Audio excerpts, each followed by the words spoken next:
हम्म, पूजा झालीस का ग तयार? अगं हे काय, अजून काहीच रेडी नाहीयेस? हे अशी येणार आहेस? अगं बाई, माहितीये मला तुला मेट्रोमध्ये जायचंय, पण मेट्रोमध्ये हे कपडे घालून आता मलाच विचारशील? अगं मी साडीतच येणार ना. काय बाई, तुझं वेगळंच असतं. अगं तर मेट्रोमध्ये साडीमध्ये जायला काय प्रॉब्लेम आहे? मी कम्फर्टेबल आहे साडीमध्ये. अगं मला सवय आहे साडीची, आणि साडीची सवय केल्याशिवाय कशी होईल? आज तू पण साडी नेस पाहू. अगं हसतेस काय, खरंच सांगते. हे बघ, एक उदाहरण देते.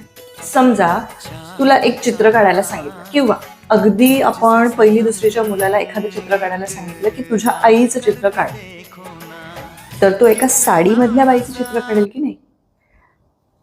एखाद्या शिक्षिकेचं चित्र काढायचं असेल तर तो साडीमधलीच शिक्षिका काढेल. अगं ते आपल्या संस्कृतीत आहे.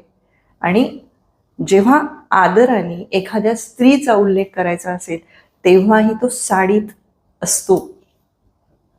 युवती या संकल्पनेला आपण जीन्स, वन पीस, शॉर्ट्स याच्यामध्ये बघू शकतो, पण एक बायको आणि शिक्षिका किंवा कुठल्याही अशा रिस्पेक्टेबल आणि समजूतदार प्रतिमेच्या व्यक्तीला, म्हणजेच स्त्रीला, भारतामध्ये साडीशिवाय पर्याय नाही.